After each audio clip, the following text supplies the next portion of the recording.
Positiva. Muchas gracias. Pues bueno, espero que hayan tenido una feliz semana y ahora pues ya que es viernes vamos a finalizar la jornada hablando del funcionamiento hepático. Si han revisado su programa, pues esta clase son dos. Entonces, adelantándoles desde ya, la clase del día de ahora pues va a ser un poco corta, la del día lunes sí va a ser un poco más larga. Entonces, vamos a hablar ahora acerca de la anatomía del hígado, las funciones básicas, el metabolismo de la bilirrubina, el metabolismo de los pigmentos biliares, que va a ir aquí mismo en el metabolismo de la bilirrubina, y vamos a hablar un poco acerca de la bilirrubina indirecta y la indirecta. Y esto pues nos va a servir para que podamos pasar el lunes a hablar de las pruebas de la función hepática. Debemos de recordar como objetivo también revisar los conceptos básicos adquiridos sobre la anatomía del hígado y fisiología de los pigmentos biliares. Entonces ahorita pues es un repaso de la anatomía y ya el lunes pues sí, ahí sí vamos a entrarnos de lleno en las funciones, en los exámenes que entran en la función hepática. Bueno, primero vamos a tener una vista macroscópica del hígado y luego vamos a pasarnos a hablar del hígado, pero de una manera microscópica. De manera microscópica, nosotros podemos decir a simple vista que, en un corte, ¿verdad? Que el hígado es un órgano grande en comparación de otros órganos que tenemos. No es el más grande, pero sí es uno de los más grandes. Pesa de 1.2 a 1.5 kilogramos y se localiza aquí por debajo del diafragma. Ahí sería entonces la posición del hígado. También otra estructura que podemos ver acá es el ligamento falciforme. Este ligamento falciforme nos divide el lóbulo hepático derecho del lóbulo hepático izquierdo. Una característica del hígado es que, si pueden fijarse, el lóbulo hepático derecho se dice que es aproximadamente más o menos unas 6 veces más grande que el lóbulo hepático izquierdo. Entonces, de anatomía macroscópica podemos decir que es un órgano grande, que pesa 1.2 a 1.5 kilogramos, que tiene una estructura que lo separa, que es la estructura que nosotros conocemos como ligamento falciforme, y que esa estructura que lo separa forma el lóbulo hepático derecho y el lóbulo hepático izquierdo. Cabe recalcar que este peso de 1.2 a 1.5 es en un adulto sano. En un adulto con alguna patología que vamos a ver también en la otra clase, ese peso pues va a ser diferente. También aquí podemos decir, no está de más que recordemos las funciones del hígado, y esas pues van a ser funciones de excreción y secreción, de metabolismo, como metabolismo de la bilirrubina, de desintoxicación y también de almacenamiento.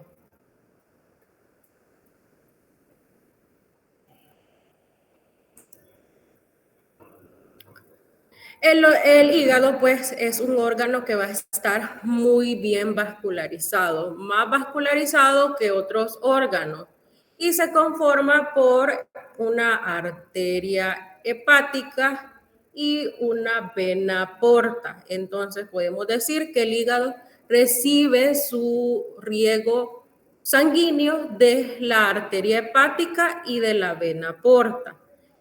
De la arteria hepática, el hígado va a recibir un 25% de sangre rica en oxígeno. y de la vena porta va a recibir un 75% del riego sanguíneo total. Toda esta estructura de la arteria hepática y de la vena porta van a converger en un sinusoide hepático. Y que es la siguiente estructura que traemos acá. El sinusoide hepático va a estar compuesto por hepatocitos que son capaces de eliminar de la sangre sustancias con potencial tóxico. Entonces, aquí podemos sacar cuál es la función que hablábamos al inicio de la clase que cumplía el hígado, que era la de desintoxicación. Podemos decir entonces que el responsable de cumplir esa función de desintoxicación va a ser el hepatocito. Es aproximadamente 1.500 mililitros de sangre van a pasar a través del hígado por minuto.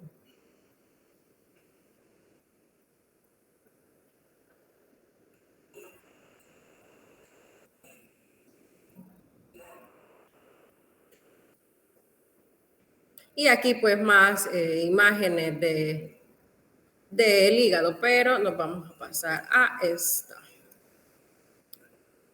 De manera microscópica podemos decir que el hígado está dividido en unidades microscópicas que van a ser las que nosotras le vamos a conocer como lobulillos.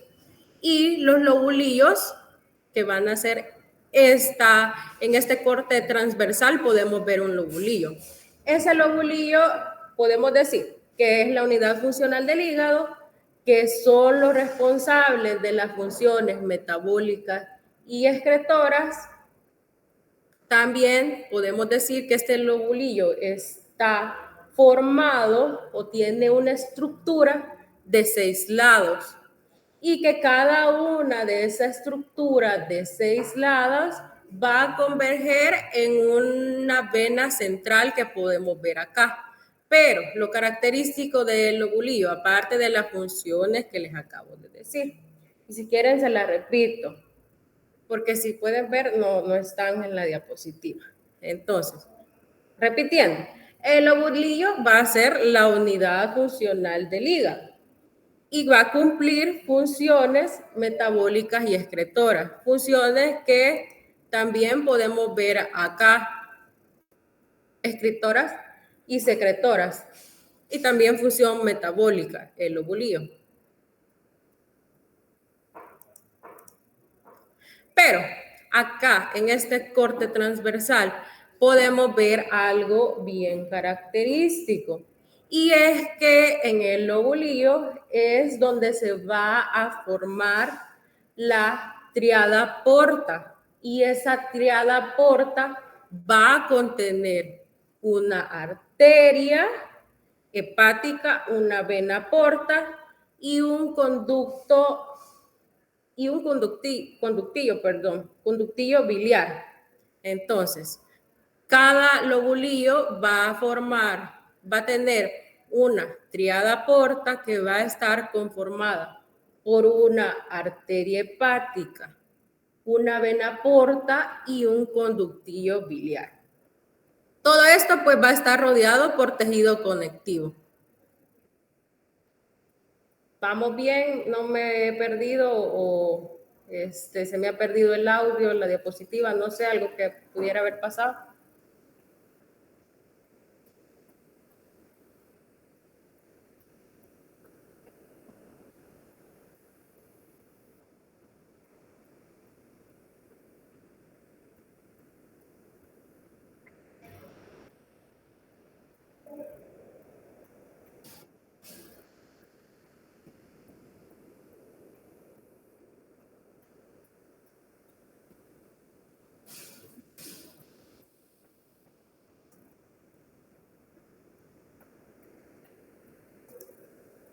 Todo bien, dice Kevin Pacheco.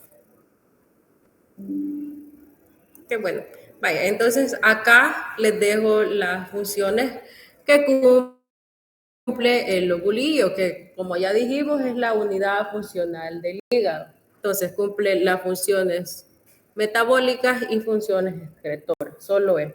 Y que podemos, cuando ustedes revisen esta diapositiva van a saber, o por las personas que no estén, pueden saber por esta imagen que contiene cada lobulillo una tríada porta. También del hígado podemos decir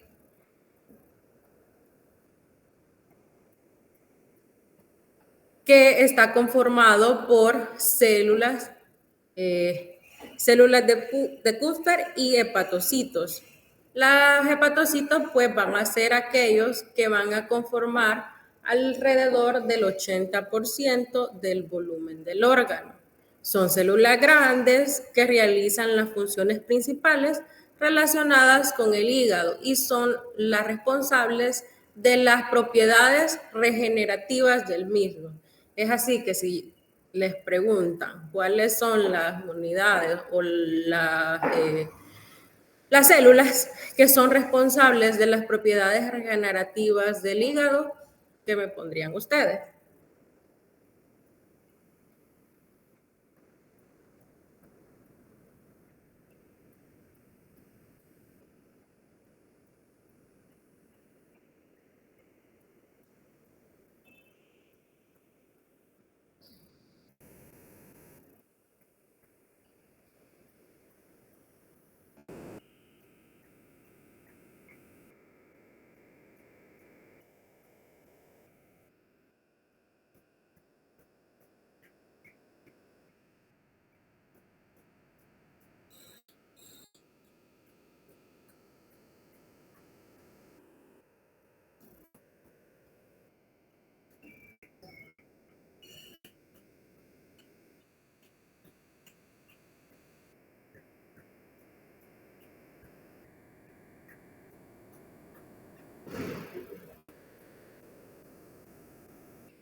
Hola,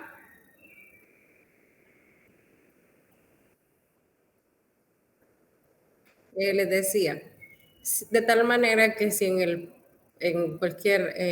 parcial les preguntaban, o no sé, en otra evaluación que tengan,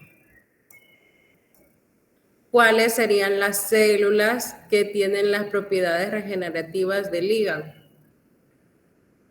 Los hepatocitos, exacto. Y también el hígado se conforma por otro tipo celular que pues no es nada más ni nada menos que las células de Kupffer. Las células de Kupffer, si nosotros recordábamos, eran los macrófagos al nivel del hígado.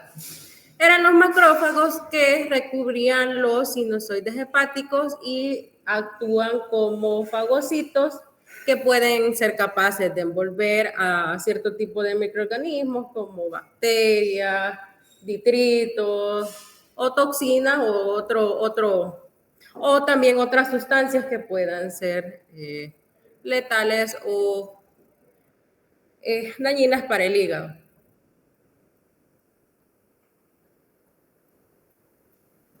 Luego nos vamos a pasar al metabolismo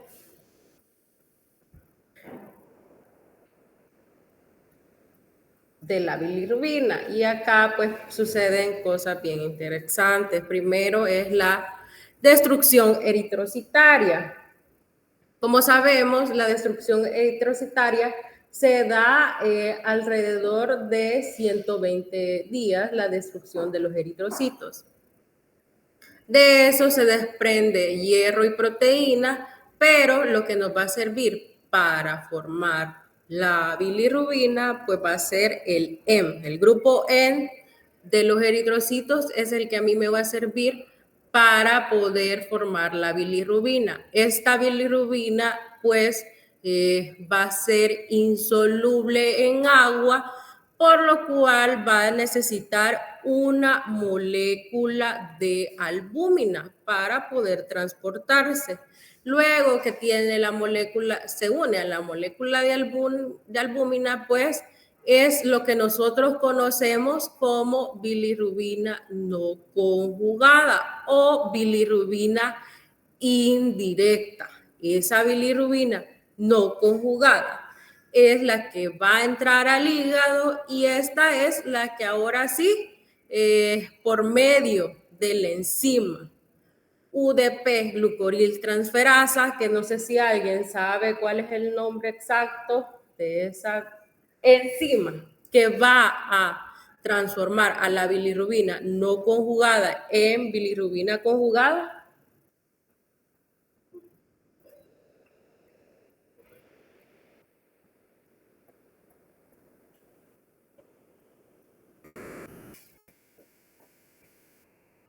Bioquímica.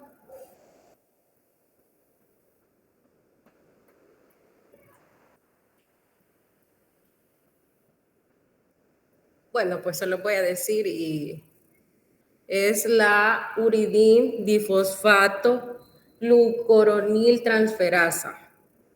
Esa es la enzima que va a hacer la esterificación o la conjugación de esta bilirrubina no conjugada en bilirrubina ahora sí conjugada soluble que puede estar en el hígado. Y si les preguntan también dónde se va a dar esta reacción de la esterificación o conjugación de la bilirrubina y por medio de quién, pues por medio de esta enzima y va a ser en el hígado. Luego, esa bilirrubina conjugada ya está, ahora sí ya está es soluble, es capaz de secretarse del hepatocito hacia los canalículos biliares o a través de el intestino. Y es acá donde en el intestino pues nos forma el primer pigmento biliar, que sería el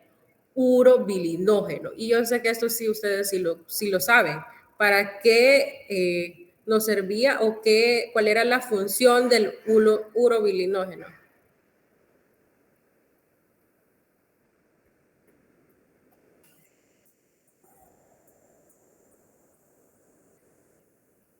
Si no, les voy a preguntar.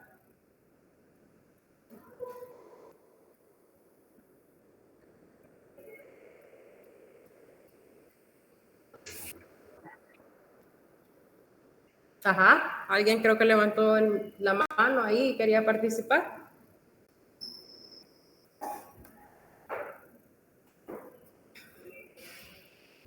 Ajá.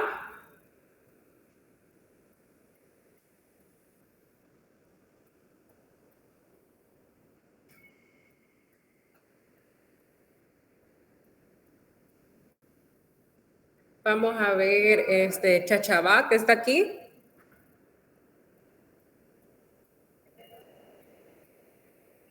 Sí, Lita, aquí estoy. Ajá, buenas tardes. ¿Cuál se Buenas recuerda tardes. usted de la clase de la LICARE donde hablaba de pruebas especiales en ese? También otras clases que abordaron un poquito sobre el urobilinógeno, o al menos lo mencionaron. ¿Se recuerda cuál es la función? Dar el color de las heces, el color normal. Ah, exacto, ya ve que sí saben. Bye. Entonces, pues el urobilinógeno es el que da el color café o marrón oscuro a las heces y es el primer pigmento biliar que podemos decir que se forma. También es en mayor porcentaje el que se forma, podemos ver acá. Se dice que se forman de 50 a 200 miligramos de urobilinógeno excretado al día. Eso es lo que vamos a excretar en las heces. Luego, seguimos acá. En la circulación extrahepática, el 20% del urobilinógeno se absorbe y recircula al hígado y se vuelve a excretar en las heces. En circulación sistémica, una pequeña porción de urobilinógeno entra a la circulación y se excreta en orina. Entonces podemos excretar urobilinógeno en heces y en orina. Y yo me recuerdo también que en la clase les decían que cierta cantidad, bueno, o cómo se reporta el urobilinógeno en un examen general de orina.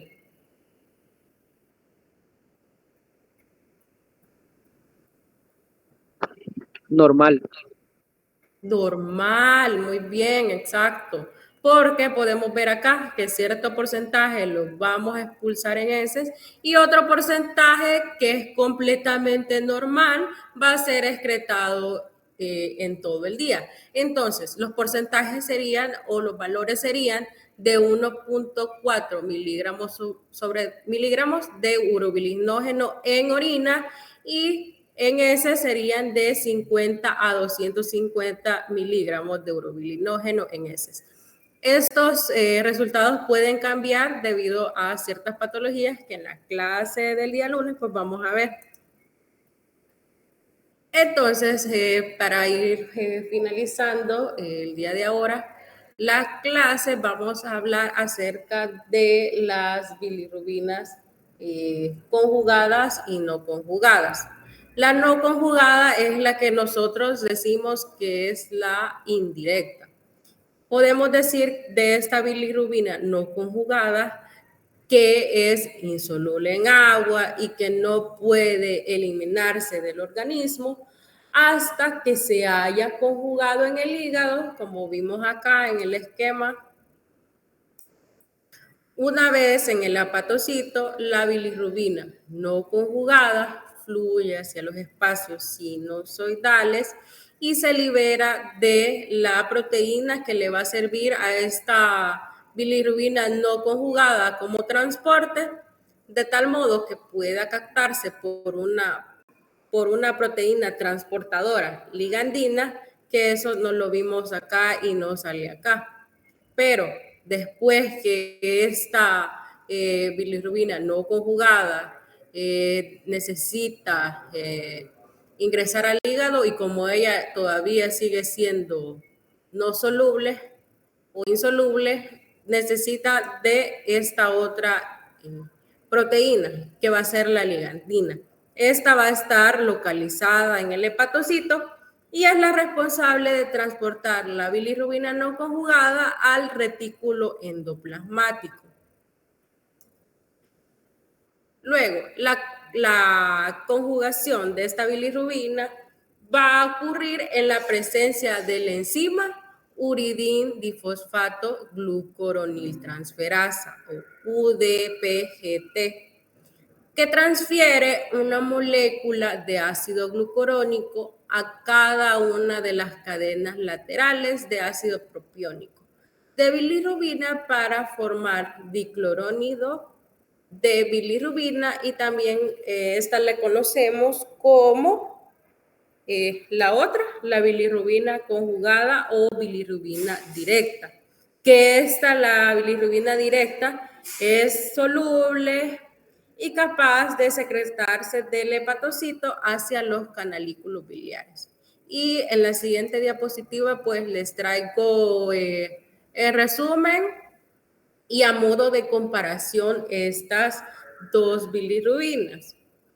Para hacer los cálculos de bilirrubina, nosotros necesitamos saber el porcentaje de bilirrubina total, de bilirrubina directa y de bilirrubina indirecta. Pero como les digo, eso en la otra clase lo vamos a ver.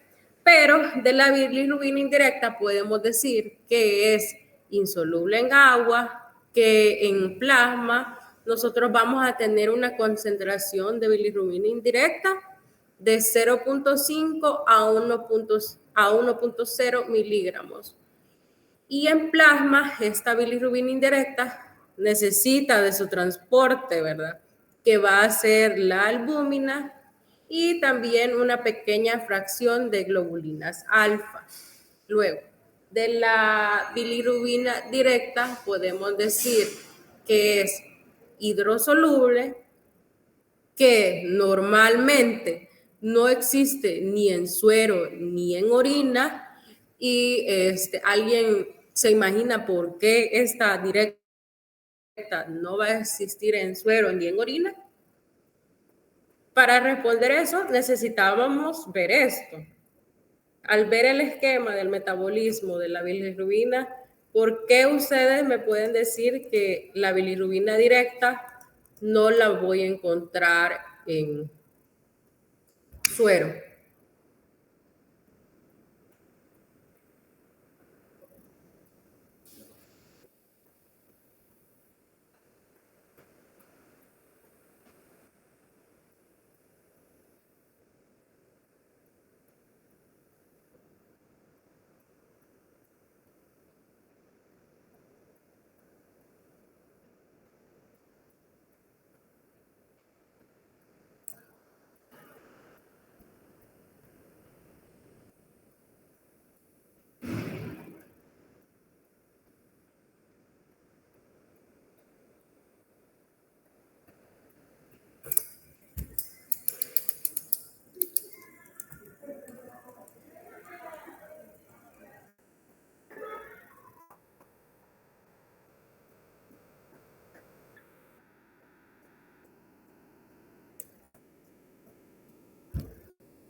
Porque esta es excretada en la bilis y pasada a los intestinos.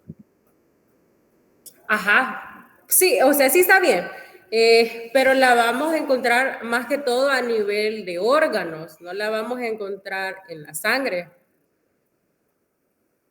Por eso, porque podemos encontrar en el hígado o en el intestino, la bilirrubina o la bilirrubina conjugada o la bilirrubina directa.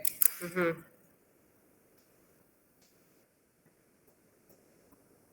Entonces, esta bilirrubina directa en el hepatocito se conjuga principalmente con ácido glucurónico, con radicales sulfato, con metilo y con glicina. Pues creo que sí está la última diapositiva. ¿Alguna pregunta, dudas, comentarios?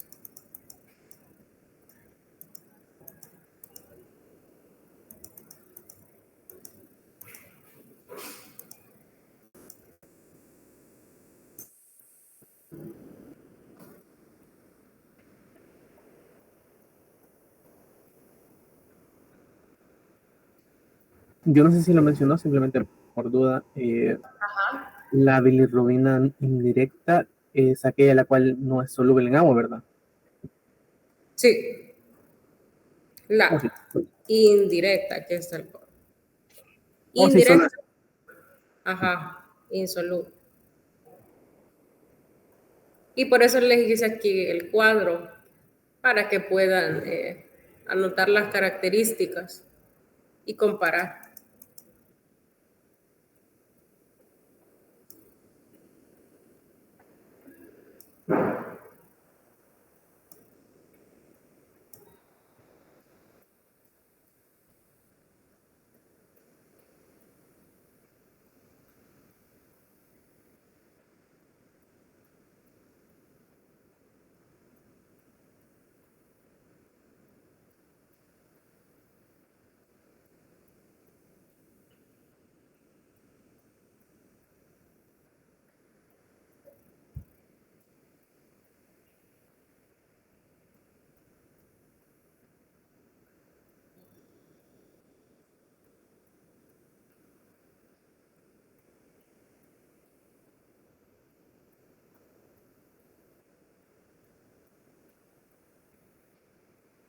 ¿Otra pregunta?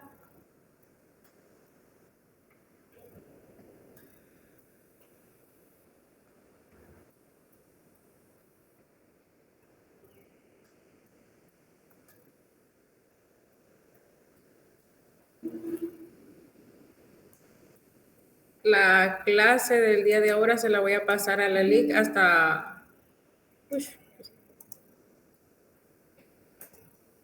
hasta que terminemos la otra clase que tenemos del funcionamiento hepático 2 el día lunes conmigo igual.